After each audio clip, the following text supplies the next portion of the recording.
Hi guys, it's Marieta. Thanks a lot for tuning in. Today I have an amazing special guest because this is what you guys requested actually. And he happens to be my dear soulmate, who is also a very successful immigrant, moved to United States long time ago. He's gonna share his American dream story with you guys today. And he's also head of global management company for 500 Fortune or 100 Fortune? 100. 100 Fortune companies. Okay, so let's get started. Thanks for being here. Thank you for having me. Okay, so the first question everybody is asking, obviously, why and when did you come to US? What was your why? First of all, why would you leave Slovakia? Well, I left actually Czechoslovakia Czechoslovakia. almost 30 years ago. Wow.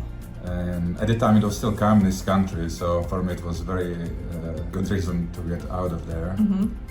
And so 3 years in Germany, 12 years in Canada, and now 20 years in the United States. Wow. That was my What a road journey. here. Wow. Yeah. So first you went to Germany, and then from Germany you moved to Canada.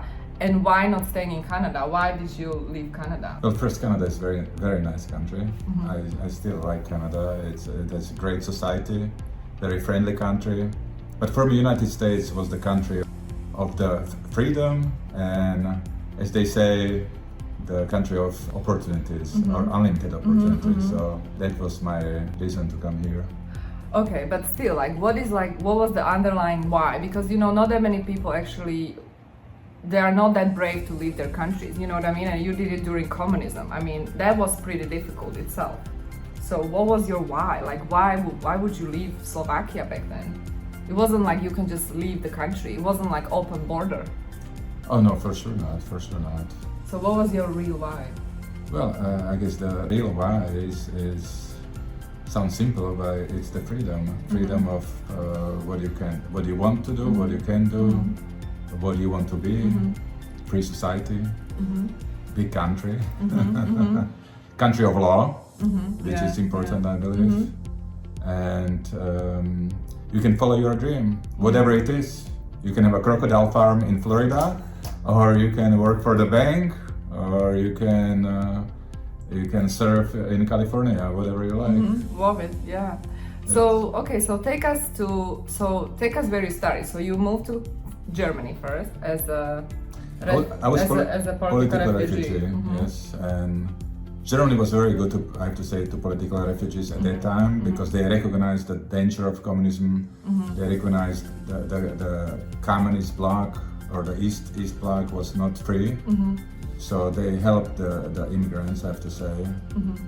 But still, I stayed there 3 years because there is different processing for the political refugees. So the country that accepted me at the time was Canada. So I from Germany I moved to Canada after 3 years spending in Stuttgart, Germany, West Germany at the time. Sure. And then so you end up in Canada. Where in Canada? First, I lived in a small city called Cambridge, Ontario.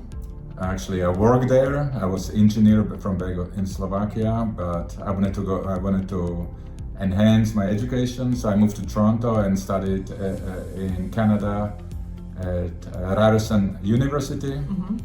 And after finishing, I started my own business, 3 years of my own business, and after I started to work for... Wait a minute. So, because they want to know, they are all entrepreneurs. They want to know, most of my audience, they are entrepreneurs. So they want to know what kind of business you started and all these details, So, let's go there. Let's go back. Because it wasn't easy. They know it's not easy for immigrants. First of all, did you have any savings? You didn't have any money to pay for school, right? No, I had a student loan. You had a student loan. There you go. See, they want to know. I paid for the student loan for 20 years after. There you go. So I had a student loan, but I finished school. I could, after school you can submit resumes, work for different companies. But I had this vision, maybe because I was immigrant, so it may be kind of interesting. But at the time, internet did not exist, which may be hard to imagine for people. So it was just in the beginning. So for me, I kind of I played with it a little bit, and I saw it as an international communication tool. Oh, beautiful. So I started the internet company. It was number 2 in Toronto. I was profiled in CIO Canada, I think, as one of the Canadian entrepreneurs. Wow. So, but first year losing money big time because nobody believed in internet. Nobody wanted web pages. It's not for, it's for children, not for not business. For serious business. Yeah, for different reasons, not business reasons. So that was the first year losing money. Second year, the company started to come. Jaguar Canada, Mercedes Canada, they were all my customers. Ontario Hydro, which is the electricity and company. And many individuals, they were asking, or they needed internet access, so they had to buy the plans. In old days, you bought internet for half an hour or 2 hours, and you pay for the different levels, different packages. So it was very interesting. There were people lining up in front of my office trying to get internet access. Wow. The second year, right? And third year was complete boom, and it was hard to keep up. I ended up to have number of employees, but eventually actually decided to sell after 3 years, and I wanted to try to get a little bit corporate life. And so how did you transition from that business to where you are right now? I mean, obviously now you are in different niche, sort of. So you are in risk management. That's correct. And eventually you moved to United States. So that was through the corporate life, right? That's true. That was through the. So what happened after? Like after you sold the business, what happened then? So I prepared 4 resumes and 1 page. And in Canada you have 4 big banks. For people who know Canada, Bank of Montreal, Royal Bank, Scotiabank, CIBC. Anyhow, they are all on the same intersection, big skyscrapers. Okay. So I went to each of them and submitted 4 resumes, and I received 3 offers. Okay, right away. Within a week or 2, because the skills I gained through the business, they were not available in the market. They were not. There was no college. So unique. Exactly. There was no college you can learn about TCP/IP or connectivity, how to build web servers, and so on. So I received 3 offers, and actually I already kind of agreed with the Royal Bank to start there. But I think it was a Friday, the week before I was supposed to start, Bank of Montreal called me, and they called me, Igor, come here quickly, we want to interview. So eventually I ended up working for Bank of Montreal, and the reason was because they gave me the opportunity to build the first. They say they were first in North America, but they were for sure the first in Canada. Web banking, internet banking, which everybody does these days. But that was my job to build the online banking for Bank of Montreal. That was my responsibility. Amazing. So after I did online trading and so on.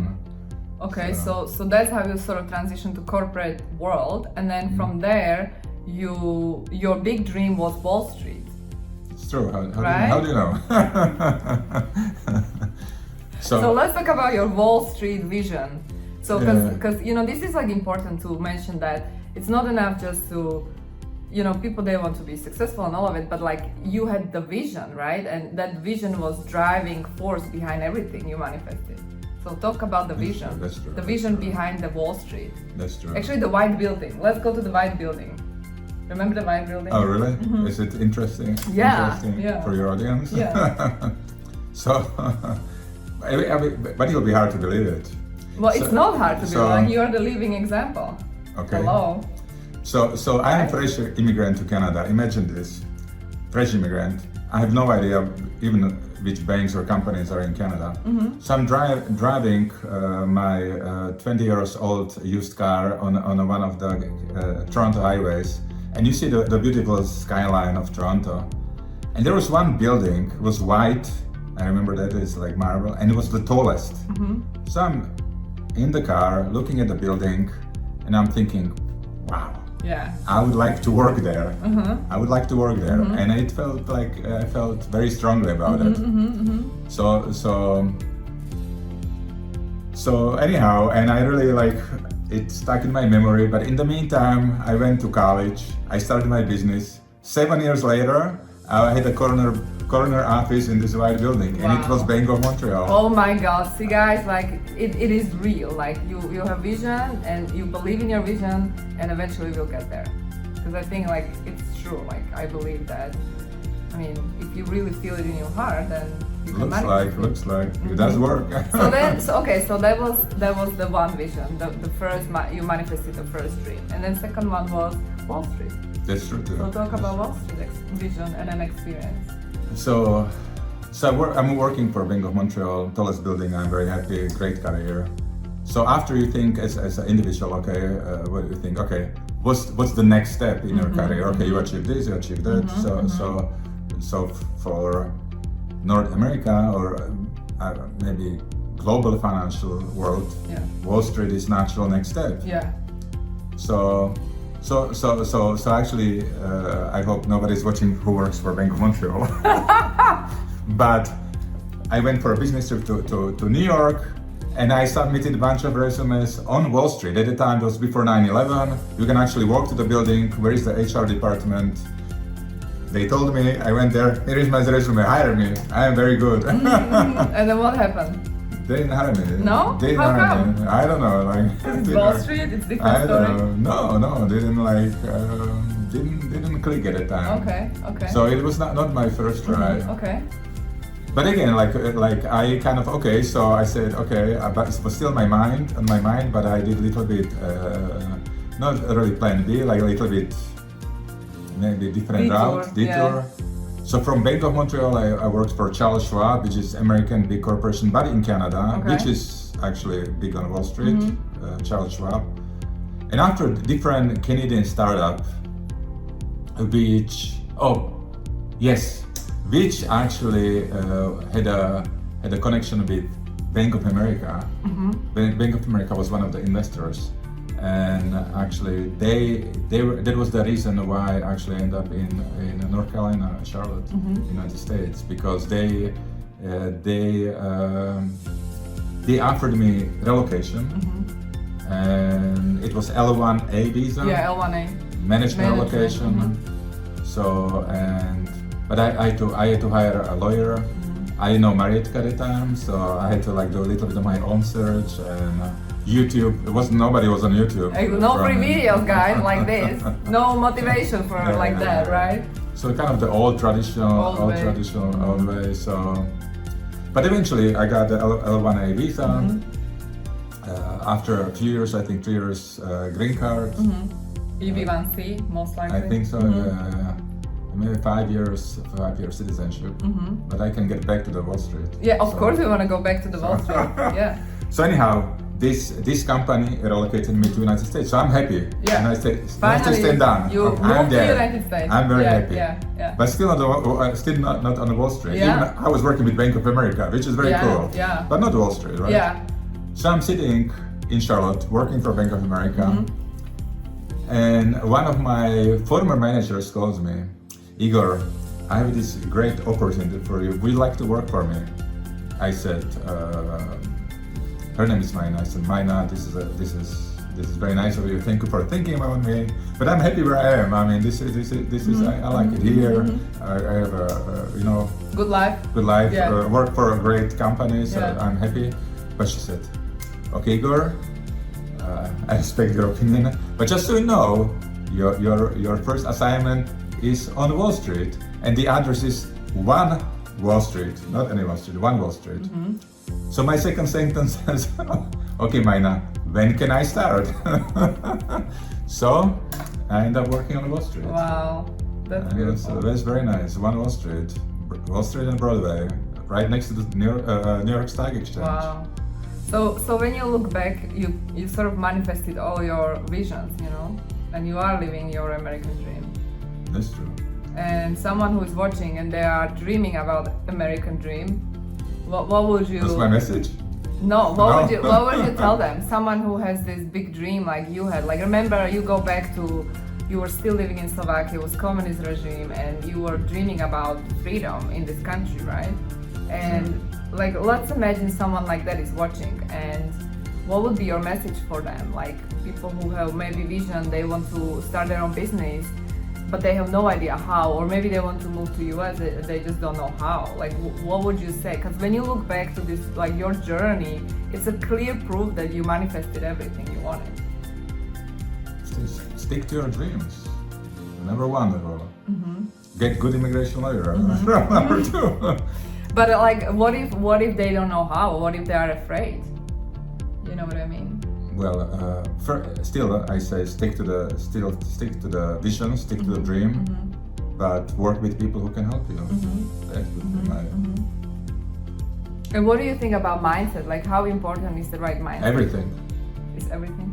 Of course. So, do you think the mindset is more important than resources, like money and so on? I would think so. Yeah. Because you didn't have anything when you came.